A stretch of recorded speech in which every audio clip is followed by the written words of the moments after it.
Imagine coming home early and finding your janitor hiding something unthinkable in your kitchen. Subscribe now and stay with us. This story will leave you breathless.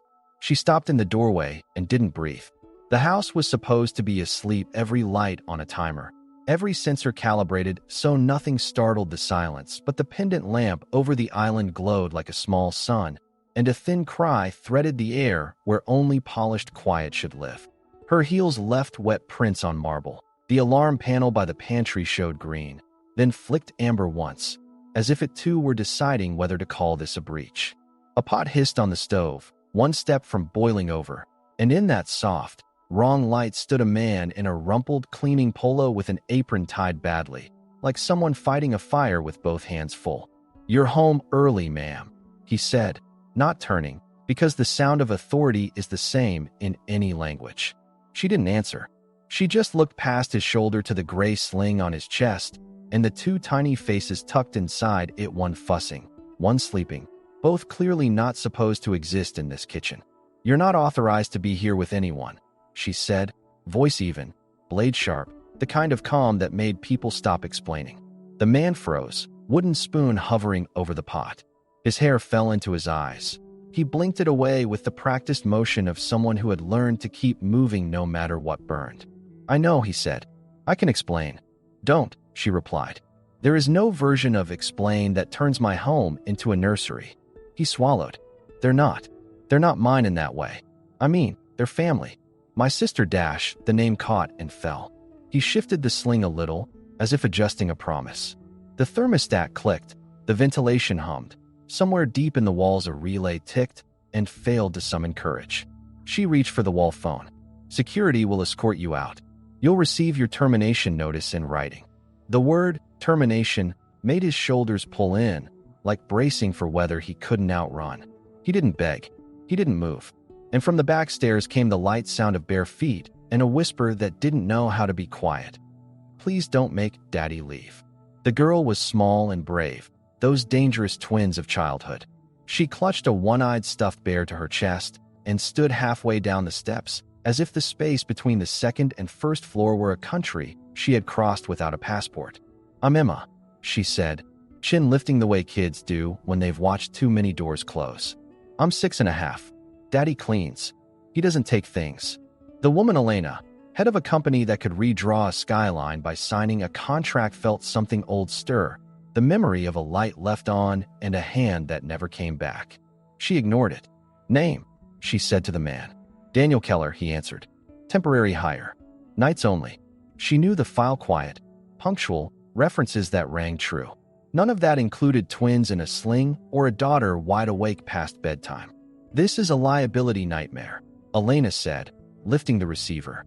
"Medical screening? Background on the infants? Did you consider the risk to my residents?" He winced like each syllable had edges. "I considered leaving them alone," he said, "and then I didn't." What happened to their mother? The question escaped before she decided to ask it. Daniel's jaw worked once, twice. "Complications," he said, and the word was big enough to swallow the room. 2 days after they were born, their father disappeared. "My mother helps, but she fell last week." He glanced at the sling, at the stove, at the girl trying to look taller than fear. "I couldn't find anyone to take both on no paperwork. I didn't plan this. I just ran out of places that were mine." The spoon clattered. He caught it before it hit the floor. The alarm panel blinked amber again, reconsidered, returned to green. Elena could call now and end all of it, the lights, the questions, the risk, and sleep again inside a house that never did anything but obey. Instead, she set the receiver down without pressing a button. "You have 24 hours, she said. "No noise. No mess. No one finds out. And if a single sensor trips for the wrong reason, you leave in 10. Daniel nodded once, not grateful, not triumphant, just stunned by the shape of breathing room. Emma exhaled so slowly it sounded like prayer. The pot hissed quieter. The house, for the first time in years, did not feel empty.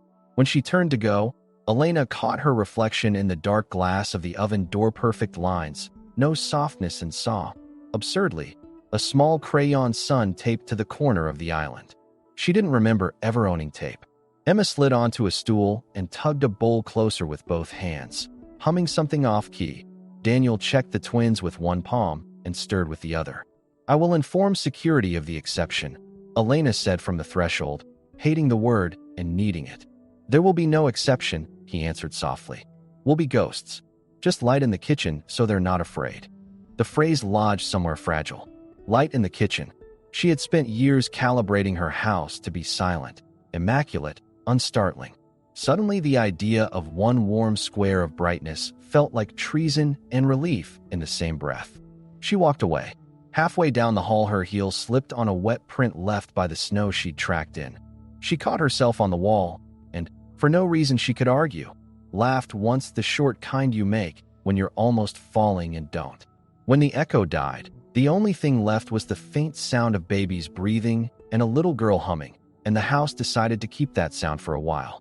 By morning, the house had reset itself to its usual hush, but the kitchen betrayed the secret. The light above the island still glowed, faint against the pale dawn leaking through the high windows. Elena descended the stairs in silence, barefoot now, silk blouse loose over her frame, no armor of diamonds or steel-colored heels. She entered expecting absence, but Daniel was already there, dark circles beneath his eyes, stirring something pale in two small bowls. On the couch in the breakfast nook, the twins dozed in a nest of folded blankets. Emma sat beside them, reading in a whisper, finger tracing every word as if the book might lose its letters without her help. Elena paused, unnoticed, and for the first time in years felt like an intruder in her own house. Daniel finally noticed her, straightening instinctively. "Good morning, ma'am." His voice was careful, like a man stepping over glass. "They ate. They're clean. They slept." She nodded once, crossing to the refrigerator for a bottle of water she didn't need. "And you?" she asked. "Did you sleep?"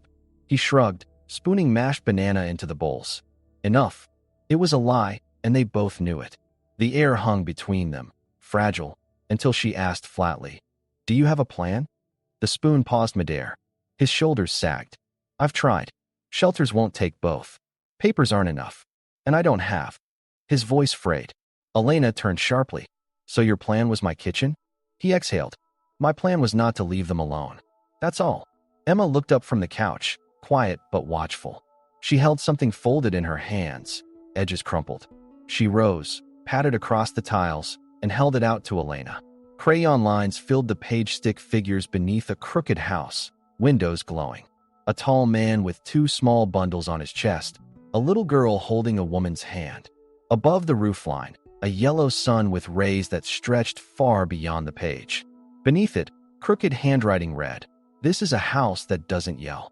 Elena stared at the paper, something pulling sharp inside her chest, something she didn't allow. She folded the page once and set it on the counter without a word. Emma returned to her book, and the silence grew heavier than any alarm. Later, in her study, Elena placed a document on her desk, termination papers, perfectly centered, pen-aligned. When Daniel entered, she gestured without looking up. "Do you understand what you've done?" He remained standing, hands at his sides. "Yes." She looked up. "You violated protocol, security, liability dash. I didn't lie," he said, cutting across her words. She narrowed her eyes. "You hid them." "Not for me," he replied. "For them." His voice cracked once, but steadied. "My sister's name was Miriam. She was 26. She taught second grade. She died giving birth to them. I was there. I promised her I'd keep them safe. That's all I had left." He swallowed hard, eyes not leaving hers. "I wasn't trying to bring chaos here. I was trying to keep a promise." For a long moment, Elena said nothing. The glass walls of her study reflected both of them. Her, composed but motionless. Him, tired, threadbare, still holding the line of dignity. Then, with one sharp motion, she picked up the papers and tore them in half. The sound echoed like thunder in the sterile room. Daniel blinked, stunned. "1 week," she said. "Not a day more. I will be watching. You put a foot wrong, and you vanish from here." He nodded once, relief flickering but quickly hidden.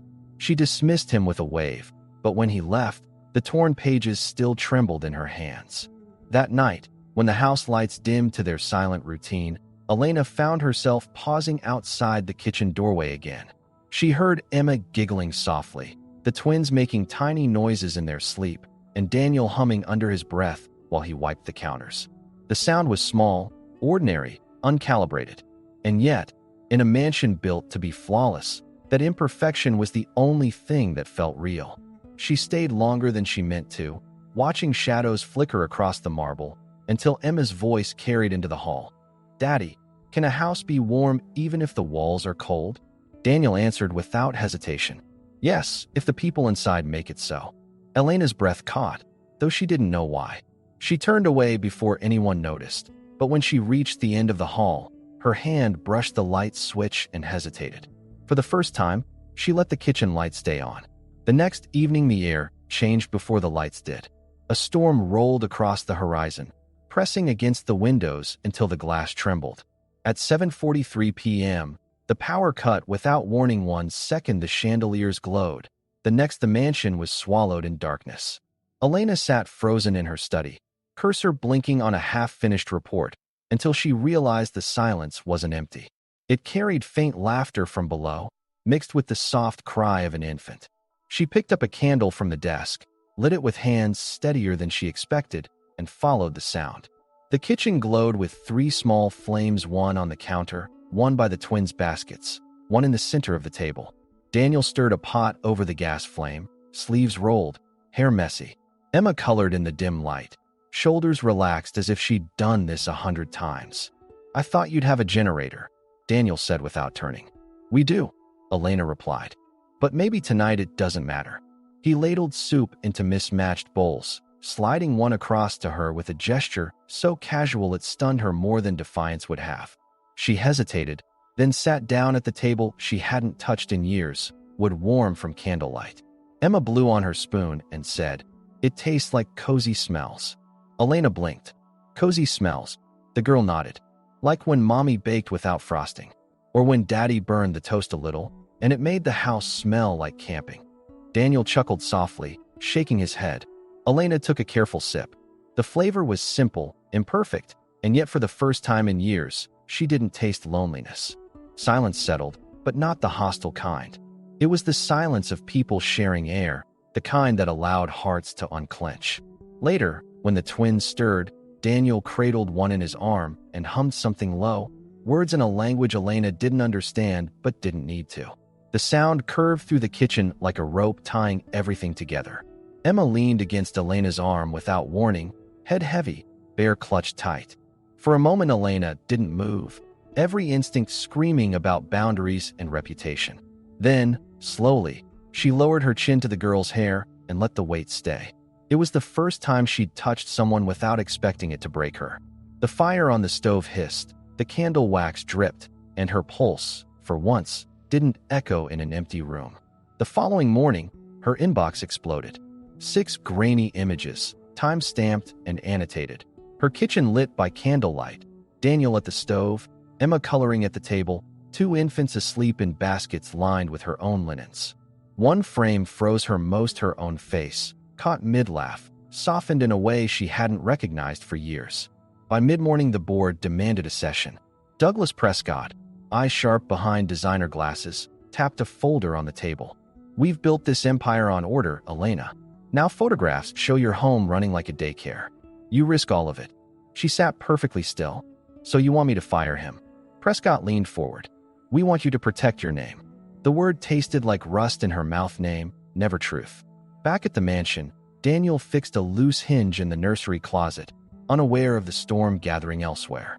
Emma stacked blocks for the twins, who knocked them down faster than she could rebuild. For a moment, it was almost ordinary, almost safe. Then the sound of tires on gravel snapped it apart. Elena's car pulled up earlier than expected. Daniel wiped his hands and met her in the foyer, smile tentative. "You're back early." She didn't answer. She handed him an envelope instead. He opened it, breath hitching at the first line. Effective immediately. Emma appeared in the doorway, eyes wide. "Miss Elena Dash." Her words broke under the weight of silence. Daniel's jaw tightened. "You could have defended us." Elena's reply came cold and quiet. "I did. This is me losing." And though she said it without flinching, something in her eyes cracked. 20 minutes later, Daniel packed duffel bags with diapers, bottles, and the folded drawing Emma had made. The twins whimpered. Emma cried silently into her stuffed bear. Elena stood at the landing, hands clutching the rail, watching them leave without calling them back. The front door closed with a hollow echo, and the house sealed itself into emptiness again. That night, Elena stood in the kitchen alone. The light above the island glowed where she had left it. She reached for the switch, hesitated, then turned it off. The room collapsed into darkness, heavier than silence, and for the first time in years, she hated it. The night outside was merciless, snow sweeping across empty streets, when Daniel guided Emma and the twins into the hollow shelter of a bus terminal.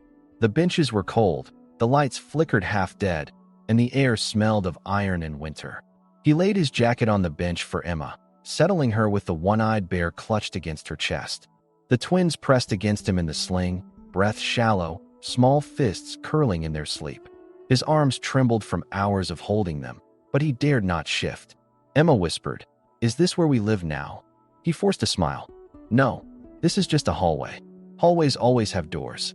She nodded, eyes heavy, but the words wrapped around her like a blanket. Outside, the storm did not care. Inside, Daniel kept watch with eyes that refused to close. By dawn, Emma burned with fever. It came fast, heat radiating from her skin while her body shivered beneath the too-thin coat. Daniel pressed his cheek to her forehead, panic spiking, then dropped into despair as his phone screen blinked 3% battery, no signal. No emergency numbers left to call, no one to answer even if there had been. He held her tighter, rocking her with the same rhythm his mother once used when thunderstorms kept him awake as a boy. The twins whimpered, restless in the cold. Emma whispered, half delirious, "Daddy, don't let go." He kissed her hair and whispered back, "Never." And yet his eyes burned, because he had nothing else to give but arms that shook with exhaustion. The terminal walls hummed with the emptiness of a city that had long since stopped noticing the invisible. The sound of tires slicing through snow made him lift his head. A black car pulled to a stop outside, sleek, severe, headlights scattering across the glass doors. He didn't believe it at first.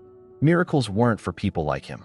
But then the doors creaked, and cold air rushed in with footsteps fast, certain, desperate. Elena appeared, hair wild from the wind, coat flung open, eyes red and burning with something he'd never seen in her before. She froze at the sight of them. Emma fevered in his arms. The twins curled in borrowed warmth, and something cracked open inside her that no boardroom, no fortune, had ever prepared her for. Her voice broke as she said, "I came back." Daniel blinked, too stunned to trust the words. "When you left," she whispered, kneeling on the freezing floor. The house stopped breathing. "Come home." 20 minutes later, the car cut through the storm. Inside, warmth pulsed from the vents, wrapping the children in borrowed safety. A nurse waited at the house, rushing Emma upstairs with calm hands and measured urgency. Within an hour, the fever broke. Daniel stood in the hall, shoulders rigid, as Elena approached. She touched his arm lightly. "She's safe." He tried to answer, but his throat refused. So she said the words for both of them. "I didn't leave you out there because I didn't care. I left because I was afraid caring would make me weak again." His voice finally came, raw but steady. "You're not weak." She looked at him, and for the first time since he had met her, her eyes held no armor.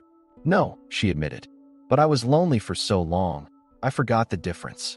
That night the mansion was alive in a way it had never been. The kitchen glowed golden. Emma slept with clean sheets and socks too big but warm. The twins cooed softly in a nursery prepared in a rush. Daniel sat at the table, head in his hands, too tired to believe safety could last. Elena returned, barefoot this time, a cardigan draped around her shoulders, holding 2 mugs of plain coffee. She set one before him without ceremony. 2 sugars, no cream, she said. He blinked. "You make diner coffee?" She smirked faintly. "I Googled what to do for someone who hasn't slept in years." That was the first result. For the first time, their laughter mixed, quiet but real, filling the room like light. And above the island, the same lamp glowed, not sterile, not staged, but breathing. Later, she led him to her study.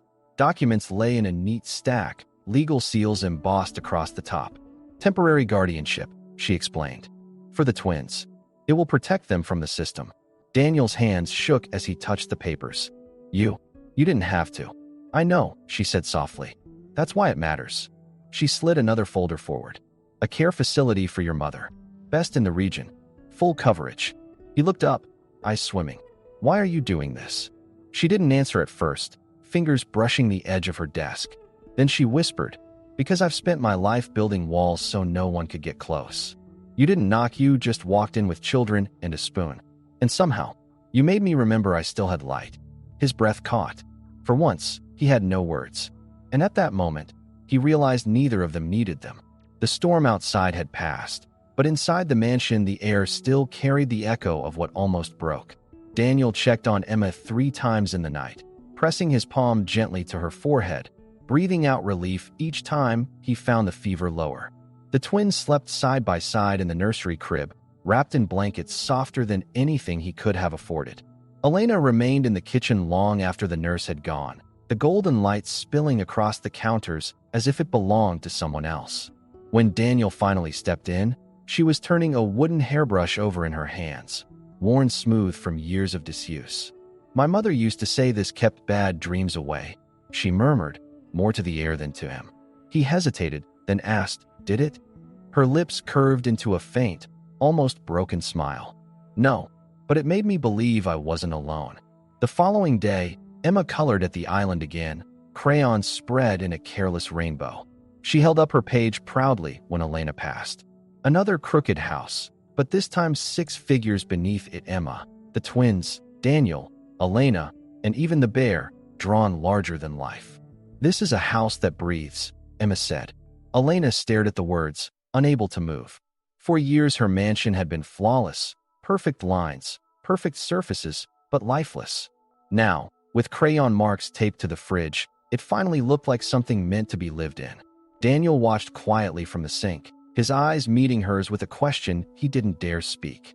She turned away, but not before her fingers brushed the edge of the drawing as if anchoring herself. That night the fire crackled in the living room hearth, shadows climbing the walls. Emma curled into Elena's lap beneath a blanket, her small body trusting, her breath steady as she drifted toward sleep. Daniel sat nearby with the twins nestled against his chest, humming a lullaby soft and low. Elena whispered, almost to herself, "Do you know the cruelest part of growing up without a mother? No one ever told me my hair was messy in a kind way." Daniel looked at her, and without hesitation, pulled a small cloth-wrapped bundle from his pocket. Inside lay a comb, old and worn. He placed it gently in her hand. "This was my sister's. I was keeping it for Emma, but maybe it was meant for you." Her fingers trembled as they closed around it, and she whispered, "Then I'll give it back when I've learned how to use it again." The days that followed stitched themselves into fragile routines. The kitchen light always came on at dusk, Daniel cooking something simple while the twins gurgled in their baskets and Emma filled page after page with drawings. Elena lingered more often, no longer hovering in doorways but sitting at the table, listening to the ordinary sounds she had once designed her home to mute. She found herself laughing quietly at first, then with warmth she hadn't heard in her own voice in years when Emma declared that soup with burnt edges tasted like camping. She found herself watching Daniel's hands, steady even when tired, and realizing that strength wasn't loud or sharp but patient. And she found herself, late at night, leaving the light on deliberately, as if daring the house to keep breathing. But safety was never absolute. One morning her assistant forwarded a new set of photographs, sharper, clearer this time. Elena at the table with Emma asleep against her. Daniel holding both twins at once, exhaustion etched into his face. The kind of images no press release could explain away. By afternoon the board demanded another meeting. "You are risking everything we've built," Prescott warned. "This is no longer about a man in your kitchen. It's about your judgment." Elena listened, expression unreadable, until Carol's voice cut sharp. "Choose, Elena. Your empire or them." For a moment the room held its breath. She rose slowly, gathering the folder of documents she had brought. "Then maybe it's time we ask what this empire was really for," she said, and walked out before anyone could stop her. The choice wasn't spoken aloud yet, but it hung there, pulsing, dangerous, inevitable. The ballroom was never meant for this. Once it had been a monument to power velvet ropes, polished crystal, the quiet menace of wealth. Tonight it pulsed with something different. The chandeliers glowed like constellations, but the crowd wasn't bankers or board members. It was single mothers, foster teens, tired volunteers, and children who had never been invited anywhere golden. Daniel stood in the back, Emma's hand wrapped in his, the twins asleep in borrowed arms. He didn't want the spotlight. He never had. But when Elena stepped onto the stage in a simple dress, no diamonds, no armor, holding a framed crayon drawing with crooked lines and glowing windows, the room hushed. She spoke into the silence, her voice shaking but true. I once believed houses were built from walls. Tonight I know they breathe only when love lives inside. The drawing projected behind her filled the Halema's stick figures standing under a house lit from within. Elena's words fell like water over stone. At 5 years old, I waited 3 days in a shelter, hoping someone would come. No one did, so I stopped asking. I built walls instead of homes. But one day someone walked in without knocking. A janitor, his daughter, 2 infants who deserved more than silence. They didn't just enter my house, they reminded me what light feels like. The crowd stirred, some weeping openly, some standing taller as if the words were meant for them. And then she gestured to the back, where Daniel froze under the sudden sweep of a spotlight. Emma tugged his sleeve. "Go, Daddy." His chest tightened, but he stepped forward, carrying her in his arms. They met at the center of the stage. No applause, no theatrics, just her hand reaching for his fingers closing around hers, steady and unshakable. Above them, lanterns drifted from the ceiling, 17 in all, one for every child turned away from the foster system that month. The room filled with gasps as the lanterns floated upward like tiny suns refusing to go out. Daniel didn't speak, but Emma lifted her small hand and waved, slow and sure, the way children do when they believe the world might listen. Elena leaned close, whispering so only he could hear. "You didn't just bring light into this house. You reminded me I still had my own." His throat closed. He nodded once, and in that nod was a promise sealed. Weeks later, the kitchen looked nothing like the one Elena had designed years before. The counters were cluttered with ribbons and crumbs, balloons drooped from cabinet knobs, and a lopsided cake stood tall in the middle of the table. It was Emma's birthday, the first real one. She wore a crown of paper stars, cheeks flushed with laughter. The twins squealed from their high chairs, smearing frosting like battle paint. Elena entered the room with a newborn in her arms, adoption papers finally signed, his tiny fist curled around her sweater. "I come bearing imperfect gifts," she smiled, setting down a small cake box and, wrapped in cloth, Emma's old wooden spoon. Emma gasped, eyes wide. "I thought it was lost." Elena knelt, pressing the spoon into her hand. "Some things aren't lost. They're just waiting to be found again." The laughter swelled, loud and human, filling every corner of a house that once only echoed with silence. Emma cut the first slice of cake and carried it to Elena, whispering, "Happy birthday to us." Daniel watched from the sink, his expression unreadable, then softened into something undeniable when Elena glanced back. She placed a hand over her heart, the gesture small but binding. "I was built for boardrooms," she said quietly, "but I was made for this." And as the invisible camera of life pulled back, it didn't linger on money or titles, but on the simple scene. A kitchen alive with voices, a girl who dared to trust again, a man who kept his promise, and a woman who chose to stay. The light above the island glowed on, steady and warm, because now it belonged to all of them. And sometimes healing isn't grand speeches or perfect plans. Sometimes it's crayons taped to a fridge, a wooden spoon returned home, and the first time a child whispers, "Mommy," again. That night the house didn't just stand. It breathed. It lived. It finally became what it was always meant to be. Not an empire, not a monument, but a home. And maybe that's what real healing looks like, not perfection, but presence. If this story touched you, let us know in the comments where you're watching from. We read every single one. Don't forget to subscribe so you don't miss the next story. Until then, take care of yourself, stay safe, and we'll see you soon.